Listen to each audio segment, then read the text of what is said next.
sur ma chaîne Nirima ASMR. Aujourd'hui, c'est une vidéo un petit peu particulière que j'ai envie de te proposer, puisque comme tu peux le constater, là tu peux me voir entièrement. Je vais t'expliquer du coup pourquoi j'ai décidé de plus rester en quelque sorte anonyme. Et par la même occasion, je me suis rendu compte que je m'étais jamais réellement présenté, donc je me suis dit que j'allais faire d'une pierre deux coups, comme on dit. Tu as pu éventuellement apprendre quelques détails sur moi dans une ou deux de mes précédentes vidéos, notamment celle où je te raconte mon voyage en Australie, il me semble. Donc je me suis dit que j'allais profiter de ce lever de rideau pour t'en dire un petit peu plus sur moi et qui je suis. Donc déjà, pourquoi je suis passé en quelque sorte de l'ombre à la lumière, mais tout simplement parce que lorsque je me suis lancé il y a quelques semaines dans l'aventure ASMR, j'étais pas sûr de continuer. C'était en quelque sorte un test pour moi. J'ai vu ça un petit peu comme une période d'essai en fait. Donc je m'étais dit que c'était peut-être pas utile au début de me montrer, tout simplement parce que j'étais pas sûr de continuer. Je savais pas si ça allait me plaire déjà, et je savais pas aussi si j'avais assez de temps à consacrer aux vidéos en parallèle de mes activités personnelles, tout simplement.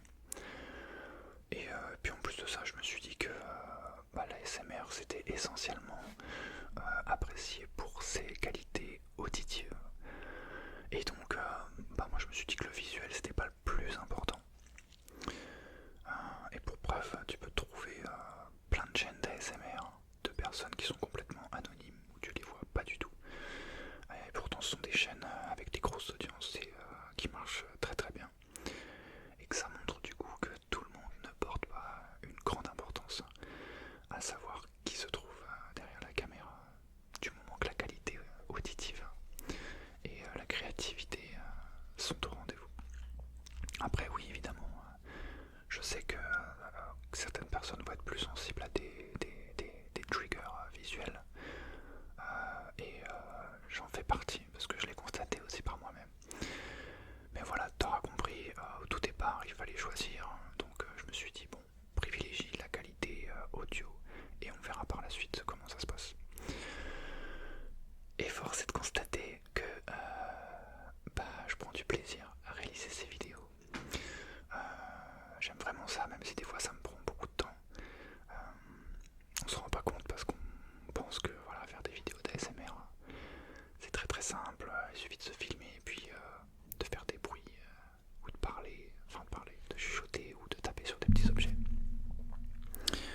Alors ça c'est un peu réducteur de dire ça, mais oui en gros c'est ça, mais c'est un petit peu plus compliqué que ça, dans le sens où faut essayer d'être un petit peu créatif, et puis après derrière il y a, on va dire, le côté technique où il faut avoir du matériel un minimum bon, si tu veux que ton rendu soit un minimum qualitatif, quoi. Et moi c'est vrai que je voulais pas démarrer tout de suite avec un micro d'écouteur ou ce genre de choses. J'aurais pu, hein, parce qu'il y en a qui le font et ça fonctionne très bien. Mais voilà, je voulais au minimum un micro. C'est pour ça que tu vois, par exemple, j'ai pas fait dans l'originalité. Je me suis pris un Blue Yeti. C'est vrai que c'était le micro préféré, on va dire, pour ce genre d'activité. Donc je me suis laissé tenter et sincèrement pour l'instant j'en suis très content.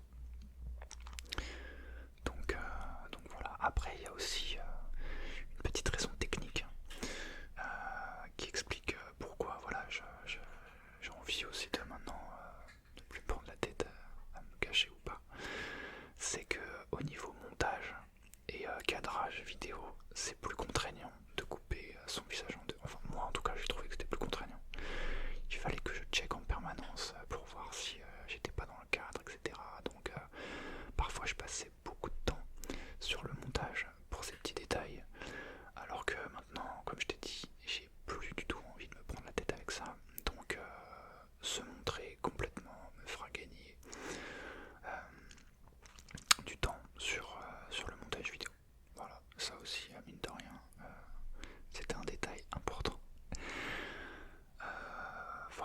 je reviendrai tout à l'heure sur pourquoi, comment j'ai découvert la SMR, pourquoi je me suis lancé, etc. Alors maintenant, à propos de moi, très brièvement, t'inquiète pas, je vais pas te raconter toute ma vie. Moi je m'appelle Vincent, je vis dans le sud-ouest, en région toulousaine. J'aime pas trop me définir par une activité professionnelle, tu sais, généralement les gens quand ils se présentent, c'est voilà, je m'appelle machin, j'habite à machin, et je suis machin, je suis cadre, je suis vendeur, je suis boulanger, etc. Moi je t'avoue que ça, j'ai jamais trop aimé ça, parce que en ce qui me concerne, j'ai touché à énormément de choses. J'ai travaillé dans plein de domaines particuliers, et du coup, je me résume pas à une activité en fait. Je pense que notre personne ne se résume pas à un travail, sauf si ton travail c'est ta véritable passion ou une vocation. C'est un truc que tu as toujours voulu faire depuis que tu es tout petit, que tu en rêvais, et que voilà, pour toi tu vois pas ça comme un travail quoi. Là effectivement c'est différent. Et je suis complètement d'accord avec toi. Moi c'est pas le cas. Je pense pas avoir trouvé une vocation, une passion. Après, comme je vais t'expliquer plus en détail après, moi je suis quelqu'un qui, on va dire, qui explore plein de choses. Donc moi grosso modo, comme tu as pu un peu le comprendre, j'ai envie de te dire que je suis un curieux. Moi, je suis un grand curieux de la vie. Je suis quelqu'un qui adore apprendre, qui adore découvrir de nouvelles choses. Je suis très touche à tout, très do it yourself comme on dit. Dès que je peux faire un truc par moi-même en fait, je le fais. Avec un tuto, même sans tuto, je me débrouille. Voilà. Même si je me prends la tête, j'aime bien. Et voilà, j'aime comprendre en fait, j'aime comprendre comment les choses fonctionnent. J'aime mettre les mains dedans aussi. Et voilà, du coup je lis pas mal parce que j'aime ça. Ça peut être pareil, c'est un peu de tout, ça peut être de la revue scientifique, du développement personnel, du roman, vraiment c'est très varié. Et je passe pas mal de temps aussi du coup sur YouTube par exemple à regarder des documentaires. Et pareil, ça peut être vraiment sur plein de sujets différents. Je pense que tu sais ce que c'est. Ça démarre sur un sujet sur YouTube. Et puis la plateforme te propose autre chose d'intéressant. Donc du coup tu cliques.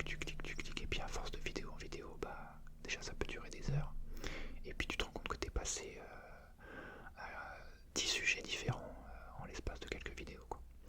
Mais c'est bien parce que je trouve que tu apprends plein de choses et Internet pour ça c'est vraiment une mine d'or. Pour moi c'est vraiment une encyclopédie gratuite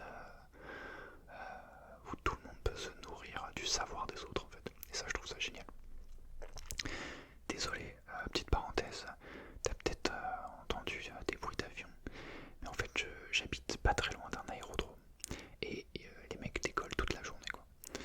C'est du matin au soir et quand il fait beau bien sûr, parce que quand il pleut ou quoi, les mecs forcément ils décollent pas. Mais bon voilà, t'as compris du coup, donc désolé par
ces situations que j'ai vécues où je constatais sans pouvoir l'expliquer, une détente s'installer. Je te donne un exemple.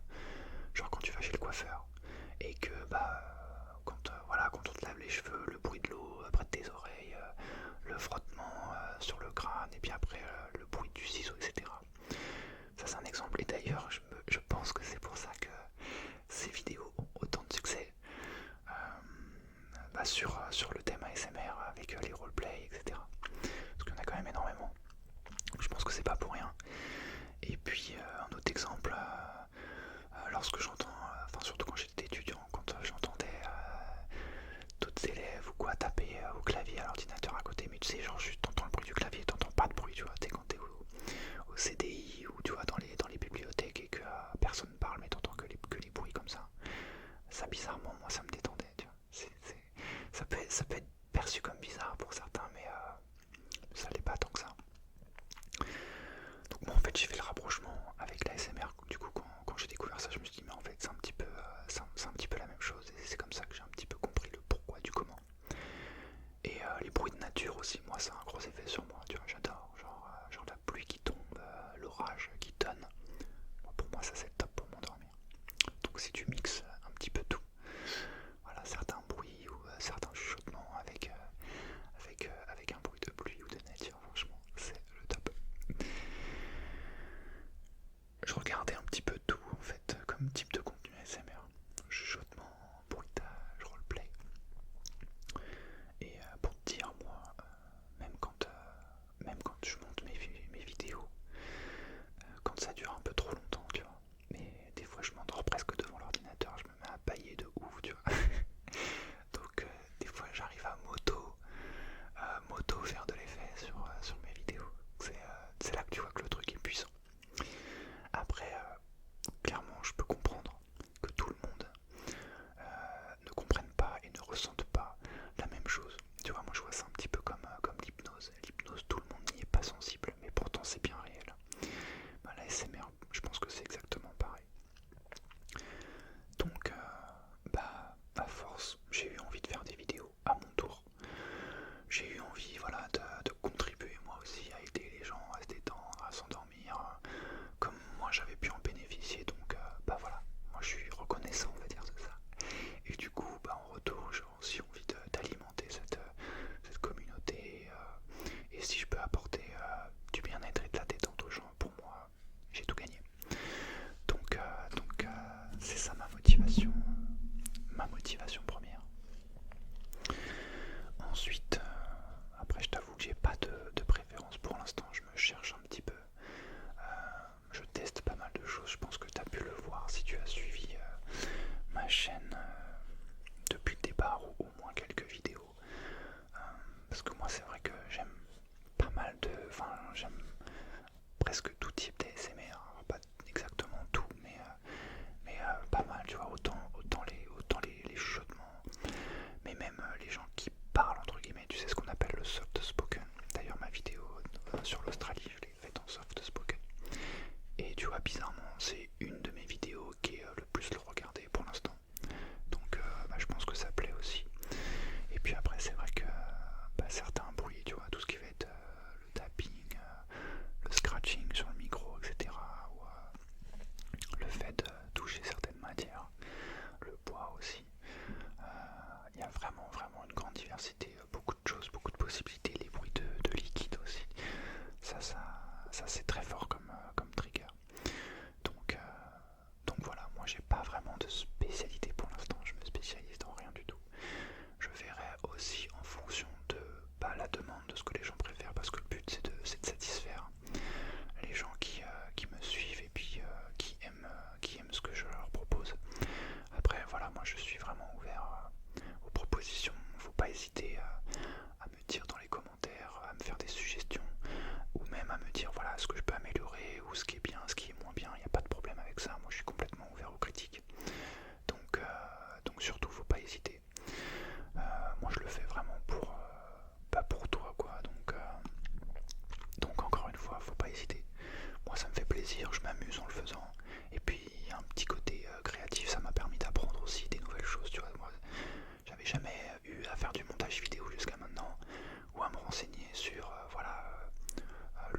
d'apprendre aussi des choses. Donc je te dis, on apprend tout le temps, tout le temps, tout le temps. Il faut juste s'orienter vers différentes directions, il faut juste se lancer dans des nouvelles activités et tu auras toujours plein de choses à apprendre. Et ça c'est génial. Donc là tu vois, là, je pense que tu l'entends, l'avion. Donc voilà, c'était une vidéo, une courte vidéo pour t'expliquer un petit peu tout ça. Et du coup, je te dis à très très bientôt pour de nouvelles vidéos ASMR. Et surtout, n'hésite pas à t'abonner, à liker et à commenter, ça me donnera beaucoup de force pour la suite. Surtout, ça fait très plaisir. J'ai déjà eu des commentaires vraiment très très sympas qui sont très encourageants et c'est ça aussi qui me motive à continuer. Donc voilà, n'hésite pas, abonne-toi, like et ça me fera vraiment très plaisir et tu verras, il y a d'autres vidéos qui arrivent. Donc je te dis encore merci et merci de me rejoindre dans cette aventure qu'est la ASMR